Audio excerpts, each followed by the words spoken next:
Kita telah membahas tentang menghadapi raksasa Anda, mengambil cerita dari 1 Samuel 17 sikap dasar dari Daud saat menghadapi Goliat. Dan ini merupakan salah satu dari cerita di mana Daud tidak mungkin mengalahkan Goliat. Ini salah satu dari cerita underdog di mana Daud menang. Dan kita menyukai cerita underdog ini pada saat orang kecil bisa menang, ketika orang lemah muncul dari belakang lalu tampil hebat dan menang.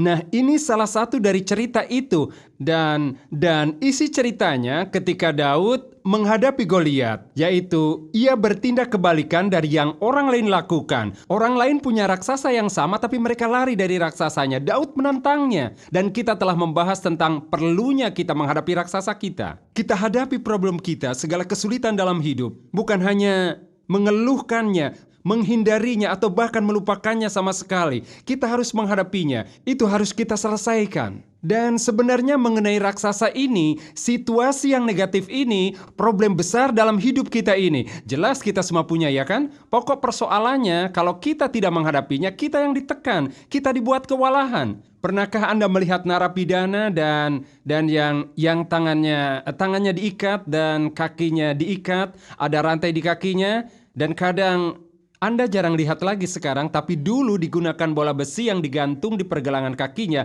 dan beban berat itu agar mereka tidak bisa kabur. Mereka tidak bisa bebas bergerak. Mereka terbelenggu oleh beban berat yang menguasai mereka ini. Dan mungkin Anda pernah menyaksikan balon udara yang panas. Balon udara yang panas dan besar ini membumbung ke langit. Nah, Anda tahu bagaimana menjaga balon udara yang panas ini agar balon tetap melayang di orbitnya? Ditaruhlah beban berat di sana. Ada dua hal yang berfungsi di sana. Mereka tiupkan udara panas ke dalam balon itu agar bisa naik dan balon itu diberi beban. Kalau mau naik lebih tinggi, ketinggiannya bisa dikendalikan. Kalau mereka mau tetap di darat, balon itu diberi pemberat. Dan raksasa kita, problem kita itu persis bola besi di pergelangan kaki kita. Dan kita ingin menjalani hidup ini, tapi bola besi ini membebani langkah hidup kita yang kita inginkan. Dan beban dalam hidup kita, problem kita, beban yang berat dalam hidup kita, tak ubahnya pemberat balon di udara yang panas. Dan Allah ingin kita membumbung tinggi. Tapi kita tidak bisa karena terbebani beratnya raksasa kita. Namun kalau kita mau menghadapi raksasa ini, kalau kita mau mengatasi problem dalam hidup kita, maka kita akan naik ke tingkat baru bersama Allah. Amin. Kita harus bisa lari lebih kuat dari sebelumnya. Amin. Berapa dari Anda yang ingin berbuat lebih bagi Allah? Siapa dari Anda yang ingin lebih sukses dalam hidup, lebih makmur, makin dekat dengan Allah? Itulah yang akan terjadi kalau Anda mau mengatasi masalah. Ada berbagai macam raksasa berbeda. Raksasa keuangan, raksasa pergaulan, raksasa kerohanian, raksasa fisik berupa penyakit dan wabah, raksasa rasa takut dan cemas, dan raksasa lainnya lagi. Semua ini membebani kita. Jadi begini, tantangan utama dalam seri ini, pertama-tama, mengenali raksasa kita. Mungkin Anda pernah dengar pepatah ini. Kami mengikuti konferensi, salah satu sesinya gajah dalam kamar. Siapa yang pernah dengar, ya ada gajah di dalam kamar. Ada hal sangat penting yang tepat ada di tengah-tengah kehidupan seseorang. Tapi tak seorang pun membicarakannya. Kita pura-pura tidak tahu. Ada hal penting dalam hidup kita. Hal itu seperti gajah di dalam kamar. Ada, tapi kita tidak mengakuinya. Merasa tidak mempunyainya, tidak dihadapi, padahal ada. Siapapun melihatnya, siapapun tahu itu perkara besar, tapi semuanya masa bodoh. Dan terkadang kita bilang, tidak ada masalah, tidak ada problem. Padahal kita harus mengidentifikasi problem kita. Dengan kata lain, apa yang menghalangi kita? Hal negatif apa yang menghalangi langkah kita untuk berjalan sesuai kehendak Allah? Jadi kita harus mengenali raksasa kita. Mungkin raksasa fisik, raksasa komunikasi, raksasa kerohanian, atau mungkin raksasa keuangan. Apa yang membuat kita masa bodoh? Kalau kita sudah berhasil mengenali situasi negatif dalam hidup kita, selanjutnya perlu iman yang kuat agar Allah membantu kita mengatasi raksasa itu. Amin. Ini cerita luar biasa tentang Daud dan Goliat di 1 Samuel 17. Daud punya masalah yang dapat diatasi dalam hidupnya yang tidak bisa ditanganinya sendiri. Tapi Allah memberinya anugerah dan kekuatan sehingga ia menyelesaikan sesuatu yang tak mungkin bisa diatasi tanpa bantuan Allah. Amin. Sebenarnya begini, Kalau kita beriman dan percaya pada Allah, kita akan bisa mengatasi rintangan dalam hidup kita yang kata orang kita tidak akan bisa mengatasinya. Kita akan mampu mengatasi masalah yang dianggap tidak bisa diatasi karena Allah memberi anugerah agar kita bisa lebih baik. Amin. Yesus berkata di Markus 9 ayat 23, "Tidak ada yang mustahil bagi orang yang percaya." Berapa dari Anda yang percaya ini sekarang? Sekarang mari kita lihat salah satu raksasa paling umum yang orang hadapi. Salah satu yang paling umum. Sebenarnya ini raksasa yang Anda semua telah menghadapinya, sedang menghadapinya, atau akan menghadapinya. Ini salah satu raksasa yang orang harus menghadapinya karena dunia kita yang jatuh. Dan ini adalah raksasa rasa dendam. Siapa yang tahu bahwa kita semua menghadapinya? Dan mungkin sebagian dari kita di ruangan ini sedang menghadapinya sekarang. Anda menghadapi raksasa rasa dendam. Dan kita akan membicarakannya sedikit soal ini karena kita harus menghadapinya karena sebagian dari kita telah terluka. Telah diperlakukan secara tidak benar. Sebagian dari kita telah dibohongi. Telah dikritik. Jadi bahan pembicaraan. Orang yang kita cintai, orang yang paling kita percaya telah mengkhianati. Telah meninggalkan kita. Tidak peduli siapa Anda di dunia yang jatuh ini, dimanapun, bagaimanapun, siapapun akan berbuat sesuatu yang melukai orang lain. Mungkin Anda sudah tahu ini. Dan persoalannya adalah, Anda tahu bahwa harus menghadapinya. Dan jika Anda tidak menghadapinya dengan benar, maka Anda akan tetap terbelenggu oleh raksasa itu. Dan Yesus berkata, pada hari-hari terakhir banyak orang mencintai diri sendiri dan tidak suka berdamai. Di Matius 24 ayat 10, dikatakan banyak orang akan murtad. Dan mereka akan saling menyerahkan dan saling membenci. Sekarang ini banyak orang yang menjalani hidup dengan hati luka, merasa dihina, pilu hati, diliputi amarah, dikuasai dengki, dan tidak bisa dilihat dari pakaian yang mereka pakai. Tapi dalam hati mereka bergolak rasa permusuhan yang menyala-nyala. Dan Yesus berkata, perhatikan, ini akan menjadi bagian akhir dunia ketika kita makin dekat dengan kedatangan kembali Yesus, keadaan akan semakin buruk. Berapa dari Anda yang tahu bahwa ada saja orang dari segala lapisan masyarakat yang menyimpan rasa dendam yang berubah jadi rasa pilu, dengki, amarah, dan kekerasan? Kalau ada orang yang memancing di depan mereka, akibatnya fatal. Mereka bisa berbuat sesuatu yang tak terbayangkan. Mengapa mereka tega melakukannya di bumi ini? Kenyataannya, ini tidak hanya terjadi di luar sana, melainkan juga di gereja. Ada orang di gereja yang pergi ke gereja tiap hari, tapi mereka dipenuhi dendam kesumat. Rasa marah dan dengki menguasai hati mereka. Dan kalau mereka sedang berjalan di lorong dan melihat orang tertentu, mereka segera menjauh. Mereka tak sudi melihat orang itu. Ada orang sedang berdoa di sebelah sini dan melihat seseorang di sebelah sana. Dan ketika saling berpandangan, sesuatu lalu bergolak di hati. Ini problem raksasa. Ini adalah gajah di kamar. Dan kita harus menanganinya. Kita harus tangani. Mengapa? Sebab kalau kita tidak menanganinya, kita tidak akan dapat menyelesaikan apa yang Allah inginkan untuk kita selesaikan. Amin. Dan kita tidak akan dapat membumbung tinggi ke ketinggian yang Allah inginkan. Kita tidak bisa lari dalam kehidupan seperti yang Allah inginkan. Daud punya problem. Ia harus menghadapi raksasa ketersinggungan hatinya. Dan di 1 Samuel pasal 17, hanya sebagian kecil dari cerita ini, di ayat 26 dikatakan, Daud bicara pada orang yang berdiri di sampingnya. Apa yang akan dilakukan kepada orang yang mengalahkan orang Filistin itu? Dan yang menghindarkan cemooh dari Israel. Siapa orang Filistin yang tak bersunat ini sampai ia berani mencemooh barisan daripada Allah yang hidup? Ia ajukan pertanyaan, siapa orang ini? Ayat 27, rakyat itu pun menjawab dengan perkataan tadi. Begitulah akan dilakukan kepada orang yang mengalahkan dia. Ayat 28, ketika Eliab kakaknya yang tertua mendengar perkataan Daud, bangkitlah amarah Eliab kepada Daud sambil berkata, "Mengapa engkau datang?" Nah, menurut saya begini, ia melampaui. Mengapa kau mau datang?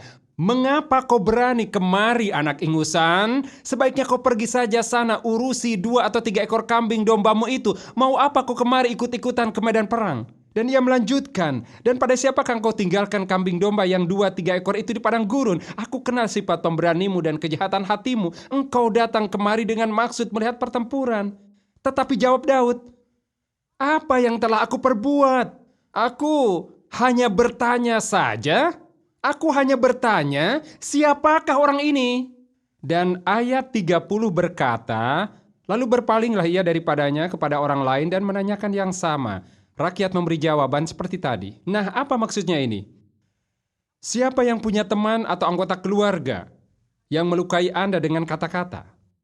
Berapa dari Anda yang pernah sakit hati karena perbuatan seseorang?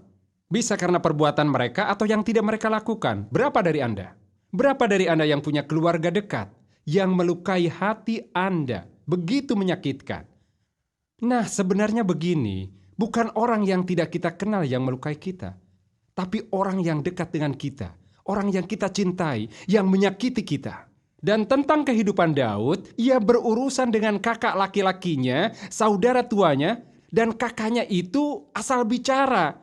Ia menilai Daud sembarangan, ia meremehkan Daud dan menghakimi tindakannya dan motifnya. Aku tahu sedang apa kau di sini, aku tahu tujuanmu. Menuduhnya bersikap pongah dan berhati jahat dan semacamnya. Dan ini bukan hanya yang kelihatan, ini terjadi berulang kali. Terlihat dari cara Daud menjawab seperti di ayat 29. Apa yang telah kuperbuat? Aku melakukan apa? Jadi kelihatan Eliab kakaknya selalu saja, selalu melukainya, selalu menyakitinya, meremehkannya, selalu menuduhnya, begini dan begitu. Lalu bagaimana reaksi Daud? Apa Daud terlalu tersinggung? Apa dia bersedih? Apa dia marah? Tidak, ia kelola raksasanya. Dan bukan hanya sekali ini saja. Ingat saja kehidupan Daud selanjutnya. Masa awal kehidupan Daud ketika tiba saatnya menunjuk raja baru. Ayahnya, bapaknya. Inilah perjamuan terbesar dari yang manapun. Mereka akan mengadakan pengorbanan memilih raja baru. Dan itu berasal dari salah satu saudara mereka. Dan Isai ayah Daud mengundang semua saudara laki-laki itu untuk datang ke pengorbanan kecuali satu. Siapa dia? Daud. Ia tinggalkan Daud di luar. Oh, kalian datang, semua datang ke pesta kecuali kau Daud. Kau tidak diterima, kau tidak diinginkan. Daud disuruh mengurusi kambing domba. Menurut Anda, apa yang dirasakan Daud karena ayahnya meninggalkannya? Nah, kita sudah tahu ceritanya bahwa Allah punya rencana lain dan bahkan Daud tidak ikut di pengorbanan, tapi toh ia bisa jadi raja. Jadi ada waktu lain di dalam hidupnya. Ingat setelah ia membunuh Goliat, mungkin Anda mengira, ya, Raja Saul pasti akan memberi penghargaan pada Daud dan tiba-tiba semua orang mulai menyanyi.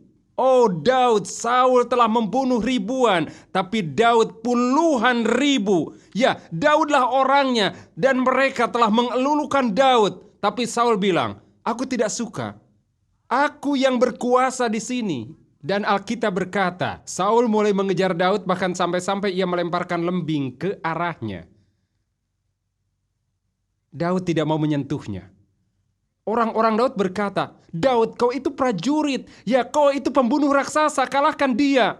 Daud berkata, aku tidak berani menjamah apa yang diurapi Allah. Lalu kemudian ia punya anak yang berdiri di gerbang ketika orang datang. Ia mengambil hati orang-orang untuk dirinya.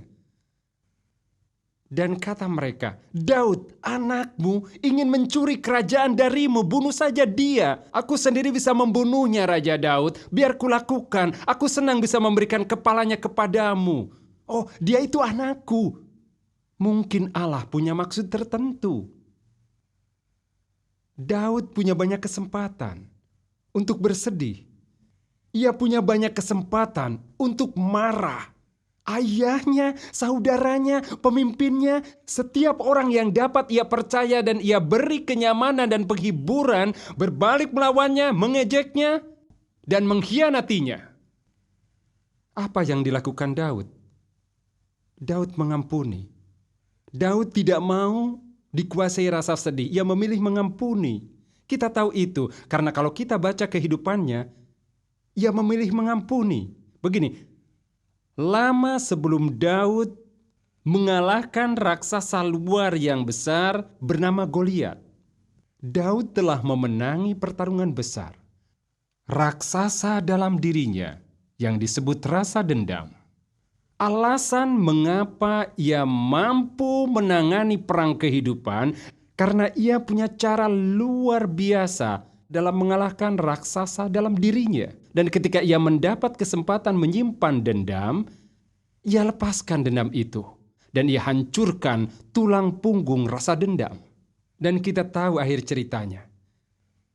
Karena ia mengatasinya, Allah memberkatinya. Ya, mungkin di antara Anda hari ini ada yang sedang sakit hati. Anda sakit hati, Anda menderita karenanya. Kesal pada pasangan, marah pada orang tua, jengkel pada anak, sakit hati dengan rekan kerja, dan bisa jadi pada saya, kesal pada pendeta atau pimpinan, bisa juga pada tetangga. Dan Anda sedang berjuang sekarang. Anda sedang menghadapi raksasa ini. Sekarang Anda menderita karena orang memfitnah Anda, karena orang mengatakan hal yang tidak benar, karena mereka tidak tepat janji, atau apa saja kasusnya. Dan sekarang Anda menghadapi raksasa. Saya ingin anjurkan, jangan lari dari raksasa Anda. Hadapilah raksasa Anda. Jangan membenarkan raksasa Anda. Jangan pura-pura tidak ada raksasa. Jangan menyalahkan orang lain karena ada raksasa di depan Anda. Jangan coba menyalahkan orang lain karena masalah yang Anda hadapi, sebab kalau Anda menyalahkan orang lain, Anda tidak akan berubah. Anda tidak akan mungkin bisa maju. Anda bilang, kau tidak tahu apa yang mereka lakukan. Saya tidak bisa bayangkan. Saya tidak bisa bayangkan apa yang Anda alami. Tetapi tidak ada gunanya bersedih. Tak ada untungnya membuang masa depan Anda hanya karena orang lain menyakiti Anda. Allah meminta kita untuk memaafkan. Siapa sudah tahu ini? Allah meminta kita mengampuni. Alkitab berkata di Efesus 4 ayat 32, tetapi hendaklah kamu ramah seorang terhadap yang lain, penuh kasih mesra dan saling mengampuni. Sebagaimana Allah di dalam Kristus telah mengampuni kamu. Allah minta kita supaya mengampuni karena kita telah diampuni. Mengapa kita harus mengampuni? Pertama-tama, supaya kita bisa masuk kerajaan surga. Supaya kita bisa masuk ke kerajaan Allah. Ada dua pilihan ketika Anda mati. Dan saya tidak suka salah satunya. Bagaimana Anda? Saya tidak suka api, saya tidak suka sakit. Saya mencintai Yesus dan saya ingin bersamanya, saya tidak ingin ke tempat lain. Bagaimana Anda? Perhatikan ini. Amin? Ya, mari kita ke kerajaan sorga. Mari cari yang terbaik, amin? Ke kerajaan sorga. Tapi ingat, ada satu syaratnya. Anda harus hadapi raksasa ini. Anda harus taklukkan raksasa ini. Anda harus kalahkan raksasa rasa dendam kalau Anda ingin masuk sorga. Perhatikan apa yang dikatakan Yesus. Matius 6 ayat 14 dan 15, karena jikalau kamu mengampuni kesalahan orang, Bapamu yang di sorga akan mengampuni kamu juga. Tetapi jikalau kamu tidak mengampuni orang, Bapamu juga tidak akan mengampuni kesalahanmu. Nah, berapa dari Anda yang gembira karena Allah mengampuni dosa Anda? Berapa dari Anda yang pernah berdosa pada Allah? Berapa dari Anda berdosa pada Allah hari ini? Berapa dari Anda yang berdosa pada Allah sekarang?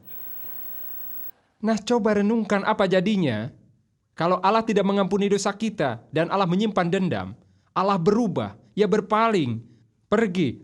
Lalu ia menjadi tidak cinta, tidak sayang, tidak lagi iba, ia berubah. Dan kalau Anda melanggar perintah Allah, Allah akan dendam pada Anda dan berkata, aku tahu kamu orang Kristen, suka ke gereja, tapi kamu tidak diterima lagi di gereja. Kamu melanggar satu perintahku, keluar sana. Bayangkan itu. Bayangkan harus tunggu berapa lama sampai tidak ada lagi orang yang meninggalkan gereja. Tidakkah Anda gembira Allah itu penuh kasih? Tidakkah Anda gembira Allah itu pengampun? Nah, jadi begini, ia berkata, kamu butuh pengampunan, iya kan? Kita bilang, ya benar, baiklah. Kamu butuh pengampunanku? Aku ingin kamu suka mengampuni. Orang melukaimu, kamu melukai aku. Orang bersalah padamu, kau bersalah padaku. Aku tidak bersalah pada Allah. Ya, Anda bersalah. Kita bersalah, kata Alkitab. Kita semua gagal. Benar begitu?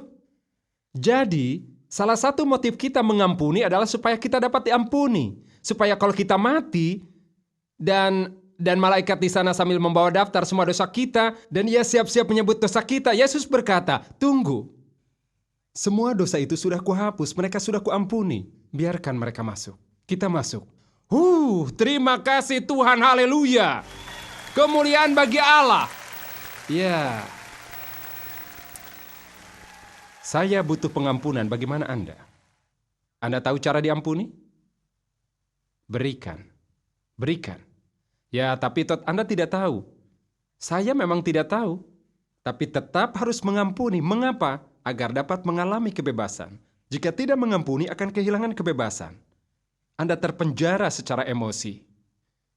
Anda terpenjara secara mental. Seringkali dalam perjalanan saya bertahun-tahun, saya bertemu orang yang senang kasakusuk, seperti mendengar suara musuh yang berbisik di telinga mereka. Bukan hanya sekali saja, persoalan ini mencuat yang menambah panas orang yang tak mau mengampuni orang yang menyakiti dirinya. Dan begitu mereka mengampuni, seketika pikiran mereka menjadi jernih. Ini mengagumkan. Ini menakjubkan. Bukan hanya itu, bahkan tubuh Anda bisa sakit karena kesedihan dan rasa dendam. Anda bisa bermasalah dengan tubuh atau fisik Anda jika Anda menyimpan dendam pada seseorang. Dan tubuh Anda akan mulai terganggu dan makin lemah. Tahukah Anda bahwa bagaimana kerohanian Anda mempengaruhi kondisi fisik Anda? Ini fakta, ada orang di Kaplan. Ia meninggal karena penyakit ini. Dan ia meninggal pelan-pelan. Ia kehilangan berat badan, kemudian kondisinya merosot dengan cepat. Dan kelihatannya ia mendekati ajal, ia adalah seorang Kristen. Lalu ia mulai berdoa dan katanya, "Ya Allah, jika saya ini banyak dosa, jika ini penghakiman, ya Allah tunjukkan apa itu dan aku ingin menghadapinya."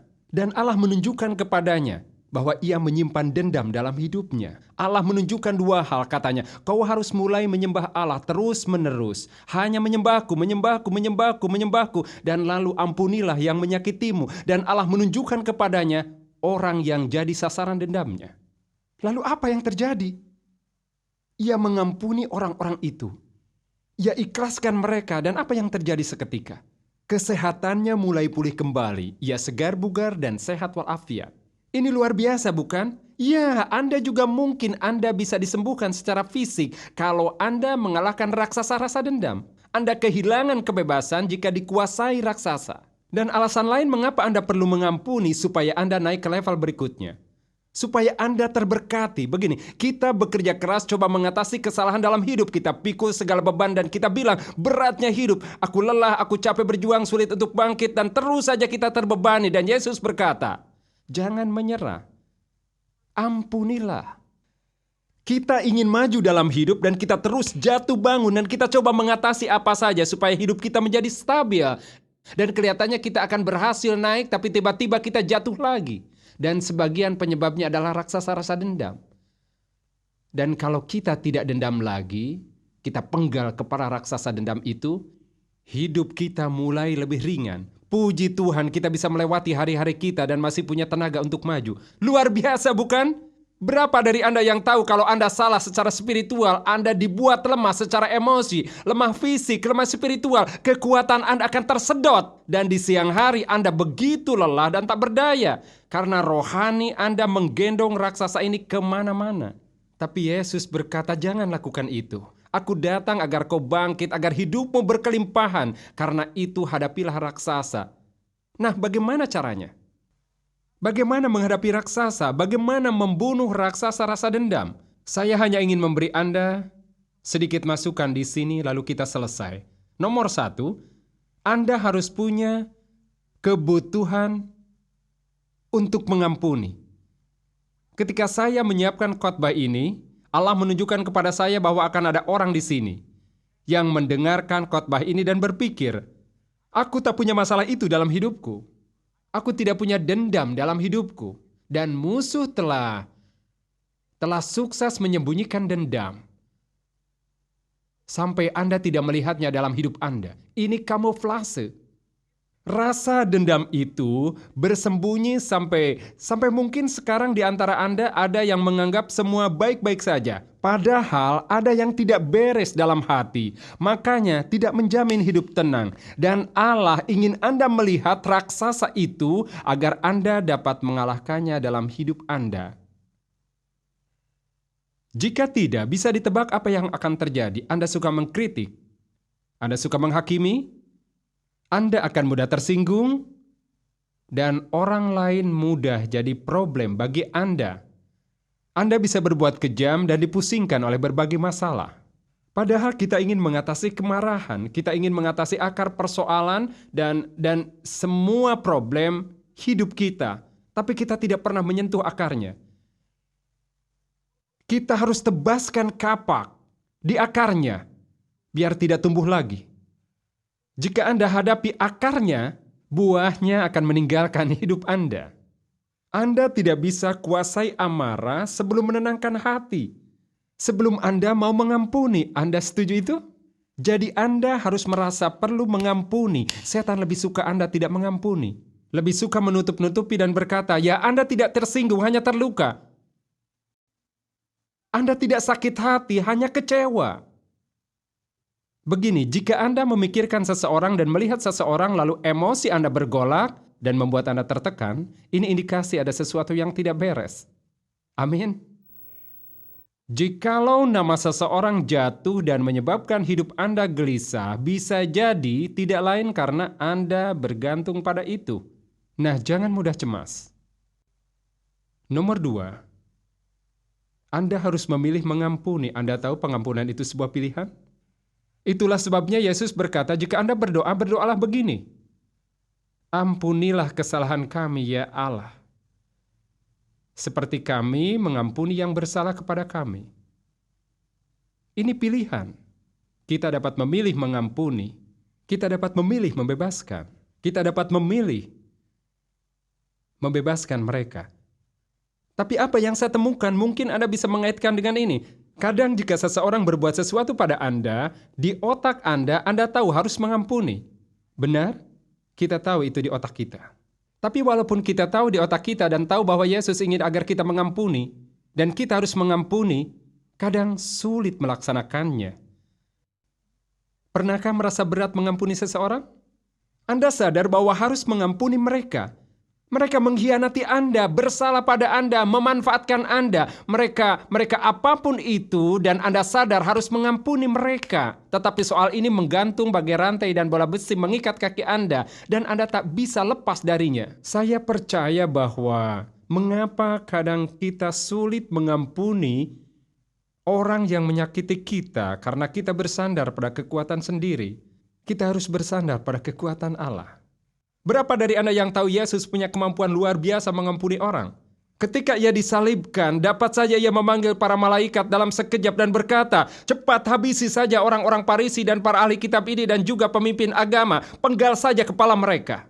Ia bisa lakukan itu, tapi tidak dilakukannya, karena Ia melakukan kehendak Bapa. Dan Ia ikhlaskan perlakuan buruk itu, dan Ia berkata kepada Bapanya, Bapa, ampunilah mereka, karena mereka tidak tahu apa yang mereka perbuat. Yesus dapat mengaruniai kita kasih untuk mengampuni. Pemberi ampun adalah Yesus. Dan kalau kita minta Yesus agar membantu kita, Ia akan membantu kita mengatasi dendam dan amarah. Sayangnya, sebagian orang meninggal dengan rasa marah. Di antara Anda mungkin dapat menyaksikan bagaimana ekspresi wajah seseorang. Bisa kelihatan mereka sedang bebas, bisa tampak mereka sedih, semua kelihatan di wajah mereka. Melihat wajah seperti itu Anda bilang, wow, lihat mereka. Mungkin Anda bisa cerita bagaimana ekspresi orang bebas. Mereka nikmati hidup bahagia. Wajah mereka tidak cemberut, tapi penuh senyum. Mengapa? Sebab kebebasan ada di dalam, kebahagiaan berasal dari dalam, dan raksasa dendam kesuma tidak dapat menguasainya. Dan ini, Allah tidak ingin kita kemana-mana murung, tampak lesu, merasa ditekan beban hidup dan kesulitan, dan segala macam problem. Allah ingin kita bebas dalam nama Yesus.